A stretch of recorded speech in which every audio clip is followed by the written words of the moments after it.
미국을 비롯해서 서구 사회 정치 지형도 최근 급격하게 변하고 있죠. 해서 오늘은 프랑스 대선 한번 짚어볼까 합니다. 프랑스의 대표적인 신문이죠. 르몽드지의 아시아 특파원 메스메르 필립 씨 모셨습니다. 안녕하세요. 안녕하세요. 저기까지가 한국말의 전문인 것으로 저는 알고 있습니다. 자, 우선 자기소개부터 좀 부탁드립니다. 제 이름은 필립 메스메르고요. 한 15년 전부터 아시아 특파원으로 있습니다. 그래서 일본하고 한국 담당하고 있고요. 지금 현재 한국에 와 있는데 한국의 대선 관계를 취재하러 왔습니다. 한국 대선 이야기는 좀 이따 하기로 하고 프랑스 대선 얘기부터 먼저 해보죠.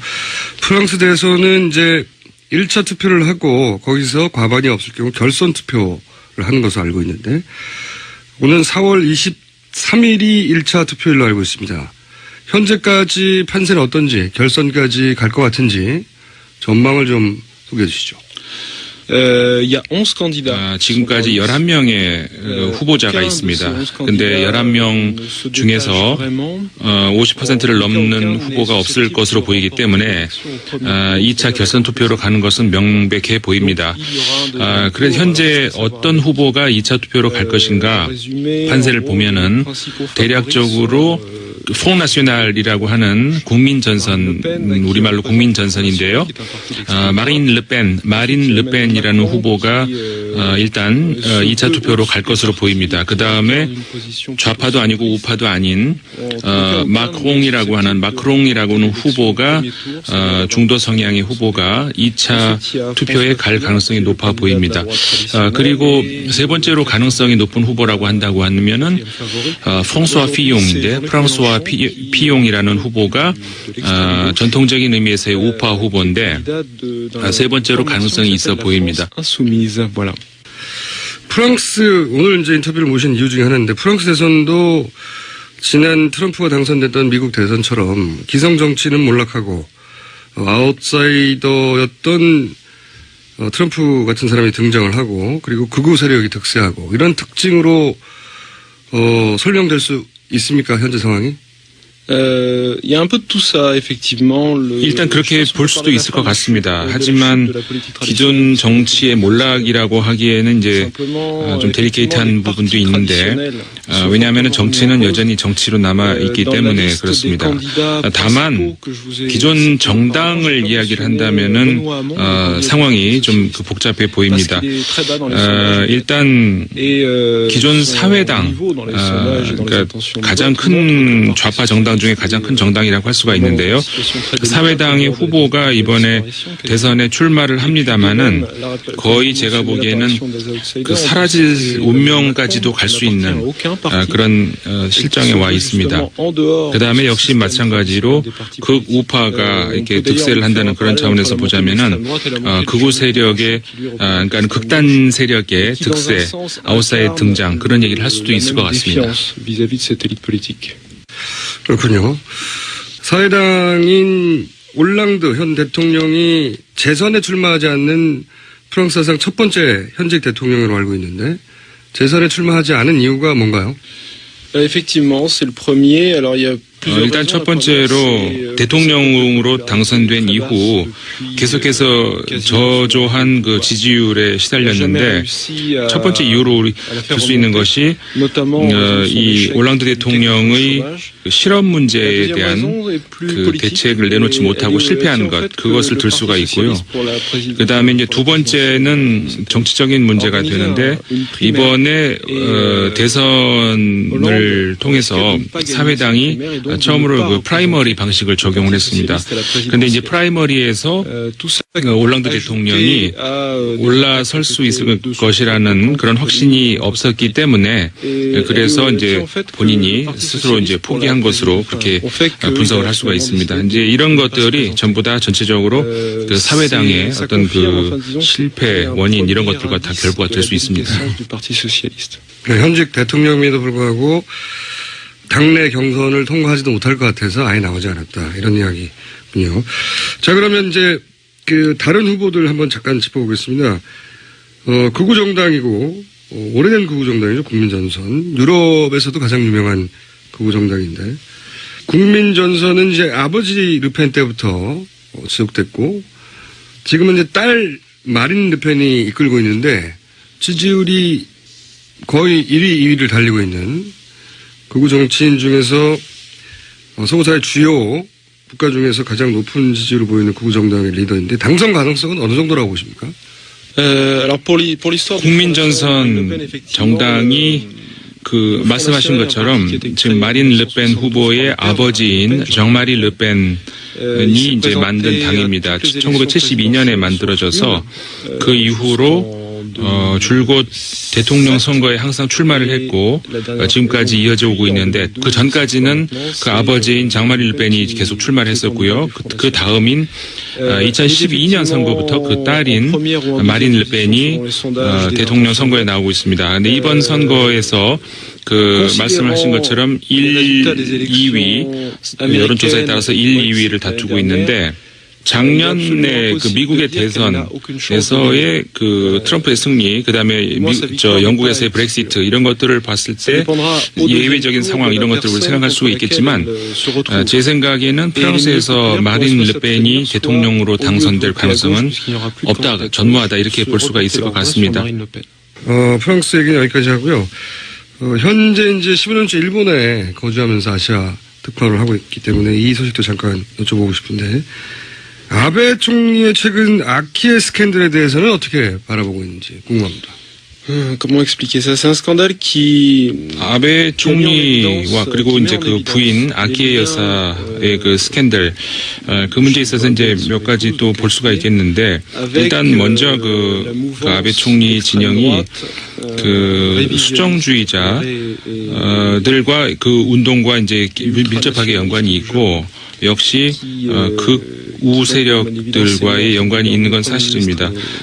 그 다음에 두 번째로 이제 하나를 보자면은 재정적 차원에서 이제 볼 수가 있는데 그러니까는 고급 공무원들하고 그다음에 정치인들 사이에서의 어떤 그 부적절한 그런 스캔들 그런 것에서 연유해서 그렇게 됐다고 볼 수가 있습니다.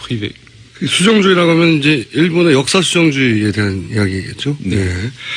그러면 이 아키에 스캔들을 일본 시민들은 개인 비리가 아니라 어떤 구조적인 커넥션으로 바라보긴 합니까?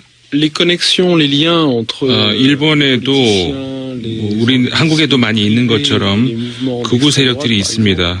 많이 있는데 특히 이번에 아베 총리와 관련해서 어떤 이런 스캔들 이런 것들을 봤을 때 일본의 호텔 체인이 있는데 아파 호텔이라고 하는 여기에 회장이 위안부 문제라든가 이런 문제에 있어서 굉장히 부적절한 그런 발언들을 하고 있는 그런 게 있는데 그러니까는 이 사람하고 아베 총리하고도 굉장히 이제 가까운 그런 이제 관계로 이제 알려져 있습니다.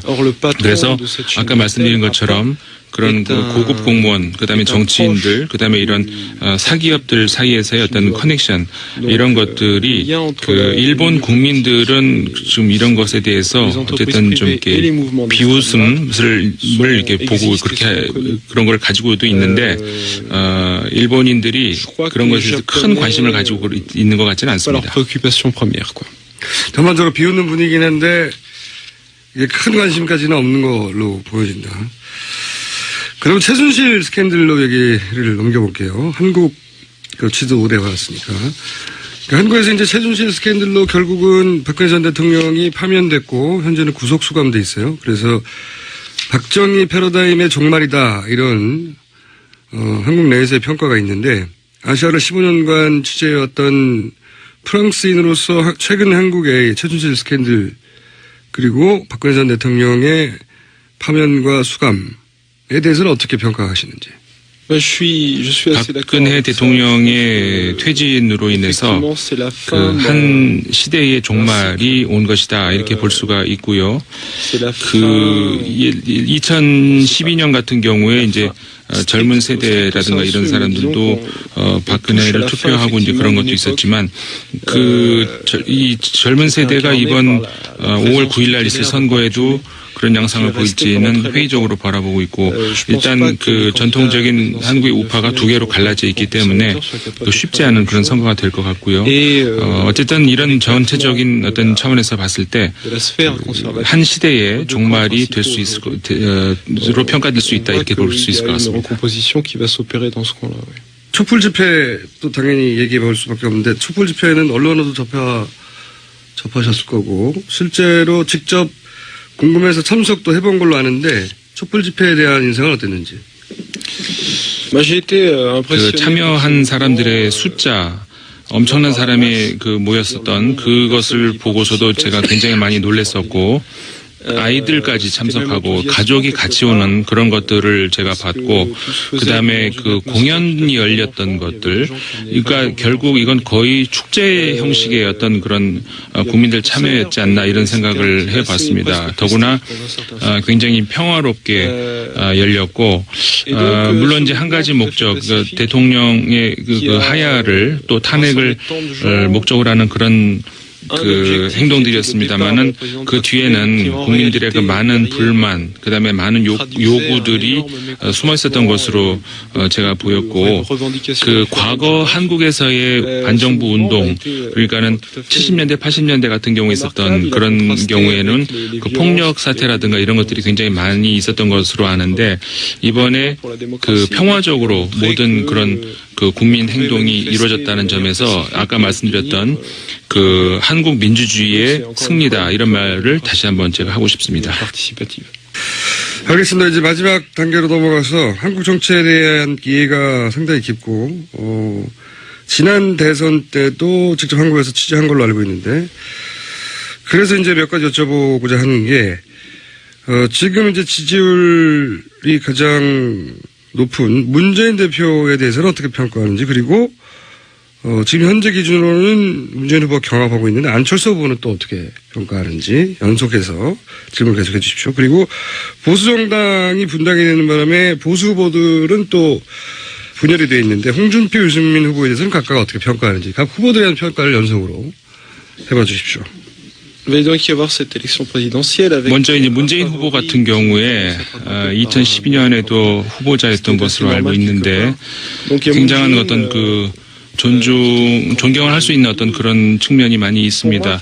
과거에 인권운동을 했었던 것, 그 다음에 독재 투쟁 운동했던 것, 이런 것들로 해서 그 많은 지지를 받는, 국민들로부터 지지를 받는 것에 대해서 그럴 만한 이유가 있다라고 생각할 수 있는 것이고 또 국민들이 많은 변화에 대한 기대 이런 것들을 반영을 하는 특히 그 최순실 게이트 이후에 국민들이 변화를 기대하고 있는 그런 그 영향을 받고 있다고 볼 수가 있을 것 같습니다. 그 다음에 안철수 후보 같은 경우에 그 이제 중도와 이제 보수를 이렇게 엮으려고 하는 그런 시도를 보이는데 그 보수와 가까워지는 것에 대해서 제 생각에는 그렇게 놀랄 만한 일은 아닌 것 같다는 생각이 듭니다. 왜냐하면 과거에도 그 보수 세력과 가까웠던 것으로 저는 이제 평가를 할 수가 있고 하고 있고요. 그 장점이라고 한다면은 기존 시스템에 젖어 있는 그런 정치인이라고 볼 수가 없고 새롭게 등장한 인물이라는 점에서 굉장히 높은 점수를 매길 수 있는 것으로 이렇게 생각이 되는데 안철수 후보의 정치적 프로그램에 있어서는 분명한 점은 잘 없는 것 같아서 좀 그 점은 제가 잘 모르겠습니다. 그다음에 홍준표 후보 같은 경우에 그 우파 중에서도 이제 극단적인 우파로 보이는데 법조인으로서의 홍준표의 그 과거 역할 그다음에 그 업적 이런 거는 제가 잘 모르겠습니다만은 정치인으로서는 상당히 극단적인 그런 모습을 많이 보이는 것 같고요. 그다음에 유승민 후보 같은 경우도 그 과거에 그 박근혜 대통령하고 가까웠던 인물로 보이는데 과연 새로운 시대를 열 수 있을 그런 인물이 되는지 그것에 대해서 좀 의아하게 생각을 합니다. 심상정 후보를 하나 뺐군요, 제가. 심상정 후보에 대한 Vous connaissez la candidate 심상정? Mais pas très bien, non? 잘 모른다고. 어떻게 하면 좋아요. 죄송합니다, 심상정 후보님. 자, 주요한 후보들에 대해서 한번 여쭤봤고 마지막으로 한국 정치를 오래 관찰해온 프랑스인으로서 이번 대선에 임하는 한국 유권자들에게 하고 싶은 말이 혹시 있다면 관찰자로서 오랜 말씀 부탁드립니다. Si je parle, 제가 우리 한국 국민 여러분들한테 충고를 할 수 있는 입장이 되나 그거는 제가 잘 모르겠습니다. 네, 근데 몇 가지 이야기를 한다면은 우선 투표를 하러 가셔야 됩니다. 투표를 해야 되고, 왜냐하면은 이제 이번 선거 같은 경우도 굉장히 중요하고 미래를 결정할 수 있는, 그리고 지금까지 벌어졌던 일들이 어떤 일들인지 이런 것을 봤을 때, 그 다음에 이게 이제 이 단절을 이야기해야 되는데, 이 단절에서 우리가 어떻게 갈 것인가, 앞으로 나갈 것인가, 뒤로 돌아가실 것인가, 이것을 결정하게 될 굉장히 중요한 순간인 것 같습니다.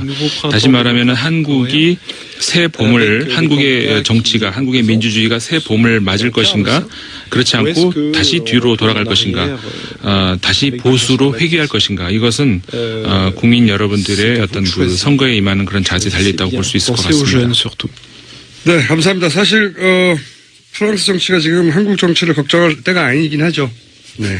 거기도 상황이 급하기 때문에 대선이 끝나면 한 번 더 만나기로 하고, 네. 지금까지 15년간 아시아 르몽드, 프랑스 르몽드의 아시아 특파원으로 있었던 메스메르 필립 씨였고, 통역에는 르몽드 디플로마티크의 임상훈 의원이었습니다. 감사합니다. 감사합니다. 그래서 현재 어떤 후보가 2차 투표로 갈 것인가 판세를 보면은 대략적으로 프롱 나시오날이라고 하는 국민전선, 우리말로 국민전선인데요. 마린 르펜이라는 후보가 일단 2차 투표로 갈 것으로 보입니다. 그 다음에 좌파도 아니고 우파도 아닌 마크롱이라고는 후보가 중도 성향의 후보가 2차 투표에 갈 가능성이 높아 보입니다. 그리고 세 번째로 가능성이 높은 후보라고 한다고 하면은 프랑스와 피용인데, 프랑스와 피용이라는 후보가 전통적인 의미에서의 우파 후보인데 세 번째로 가능성이 있어 보입니다. 프랑스, 오늘 이제 인터뷰를 모신 이유 중에 하나인데, 프랑스 대선도 지난 트럼프가 당선됐던 미국 대선처럼 기성 정치는 몰락하고 아웃사이더였던 트럼프 같은 사람이 등장을 하고, 그리고 극우 세력이 득세하고, 이런 특징으로 설명될 수 있습니까, 현재 상황이? 일단 그렇게 볼 수도 있을 것 같습니다. 하지만 기존 정치의 몰락이라고 하기에는 이제 좀 데리케이트한 부분도 있는데, 왜냐하면 정치는 여전히 정치로 남아있기 때문에 그렇습니다. 다만 기존 정당을 이야기를 한다면은 상황이 좀 르펜이 대통령 선거에 나오고 있습니다. 근데 이번 선거에서 말씀을 하신 것처럼 1, 2위, 여론조사에 따라서 1, 2위를 다투고 있는데, 작년에 미국의 대선에서의 트럼프의 승리, 그 다음에 영국에서의 브렉시트, 이런 것들을 봤을 때 예외적인 상황, 이런 것들을 생각할 수 있겠지만, 제 생각에는 프랑스에서 마린 르펜이 대통령으로 당선될 가능성은 없다, 전무하다, 이렇게 볼 수가 있을 것 같습니다. 프랑스 얘기는 여기까지 하고요. 현재 이제 15년째 일본에 거주하면서 아시아 특파원을 하고 있기 때문에 이 소식도 잠깐 여쭤보고 싶은데, 아베 총리의 최근 아키에 스캔들에 대해서는 어떻게 바라보고 있는지 궁금합니다. Comment expliquer ça? C'est un scandale qui 아베 총리와 그리고 이제 그 부인 아키에 여사의 그 스캔들, 그 문제에 있어서 이제 몇 가지 또 볼 수가 있겠는데, 일단 먼저 그 아베 총리 진영이 수정주의자들과 그 운동과 이제 밀접하게 연관이 있고, 역시 우우 세력들과의 연관이 있는 건 사실입니다. 그 다음에 두 번째로 이제 하나를 보자면은 재정적 차원에서 이제 볼 수가 있는데, 그러니까는 고급 공무원들하고 그다음에 정치인들 사이에서의 어떤 그 부적절한 그런 스캔들, 올라설 수 있을 것이라는 그런 확신이 없었기 때문에, 그래서 이제 본인이 스스로 이제 포기한 것으로 그렇게 분석을 할 수가 있습니다. 이제 이런 것들이 전부 다 전체적으로 그 사회당의 어떤 그 실패 원인, 이런 것들과 다 결부가 될 수 있습니다. 현직 대통령임에도 불구하고 당내 경선을 통과하지도 못할 것 같아서 아예 나오지 않았다. 이런 이야기군요. 자, 그러면 이제 그 다른 후보들 한번 잠깐 짚어보겠습니다. 극우 정당이고 오래된 극우 정당이죠. 국민전선. 유럽에서도 가장 유명한 극우 정당인데 국민전선은 이제 아버지 르펜 때부터 지속됐고 지금은 이제 딸 마린 르펜이 이끌고 있는데 지지율이 거의 1위, 2위를 달리고 있는 극우 정치인 중에서 서구사회 주요 국가 중에서 가장 높은 지지율을 보이는 극우 정당의 리더인데 당선 가능성은 어느 정도라고 보십니까?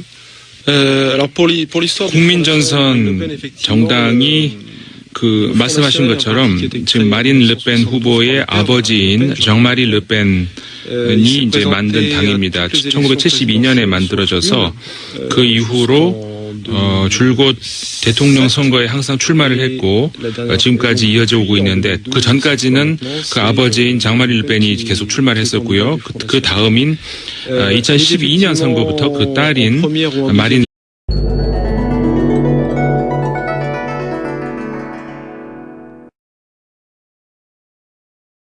미국을 비롯해서 서구사회 정치 지형도 최근 급격하게 변하고 있죠. 해서 오늘은 프랑스 대선 한번 짚어볼까 합니다. 프랑스의 대표적인 신문이죠. 르몽드지의 아시아 특파원 메스메르 필립 씨 모셨습니다. 안녕하세요. 안녕하세요. 저기까지가 한국말의 전문인 것으로 저는 알고 있습니다. 자, 우선 자기소개부터 좀 부탁드립니다. 제 이름은 필립 메스메르고요. 한 15년 전부터 아시아 특파원으로 있습니다. 그래서 일본하고 한국 담당하고 있고요. 지금 현재 한국에 와 있는데 한국의 대선 관계를 취재하러 왔습니다. 한국 대선 이야기는 좀 이따 하기로 하고 프랑스 대선 얘기부터 먼저 해보죠. 프랑스 대선은 이제 1차 투표를 하고 거기서 과반이 없을 경우 결선 투표를 하는 것으로 알고 있는데 오는 4월 23일이 1차 투표일로 알고 있습니다. 현재까지 판세는 어떤지 결선까지 갈 것 같은지 전망을 좀 소개해 주시죠. 지금까지 11명의 후보자가 있습니다. 근데 11명 중에서 50%를 넘는 후보가 없을 것으로 보이기 때문에 2차 결선 투표로 가는 것은 명백해 보입니다. 복잡해 보입니다. 일단 기존 사회당, 그러니까 가장 큰 좌파 정당 중에 가장 큰 정당이라고 할 수가 있는데요. 사회당의 후보가 이번에 대선에 출마를 합니다마는 거의 제가 보기에는 그 사라질 운명까지도 갈 수 있는 그런 실정에 와 있습니다. 그 다음에 역시 마찬가지로 극우파가 이렇게 득세를 한다는 그런 차원에서 보자면은 극우 세력의 그러니까 극단 세력의 득세, 아웃사이드 등장 그런 얘기를 할 수도 있을 것 같습니다. 그렇군요. 사회당인 올랑드 현 대통령이 재선에 출마하지 않는 프랑스 사상 첫 번째 현직 대통령으로 알고 있는데 재선에 출마하지 않은 이유가 뭔가요? 일단 첫 번째로 대통령으로 당선된 이후 계속해서 저조한 그 지지율에 시달렸는데 첫 번째 이유로 들 수 있는 것이 이 올랑드 대통령의 실업 문제에 대한 그 대책을 내놓지 못하고 실패한 것 그것을 들 수가 있고요. 그 다음에 이제 두 번째는 정치적인 문제가 되는데 이번에 대선을 통해서 사회당이 처음으로 그 프라이머리 방식을 적용을 했습니다. 그런데 이제 프라이머리에서 올랑드 대통령이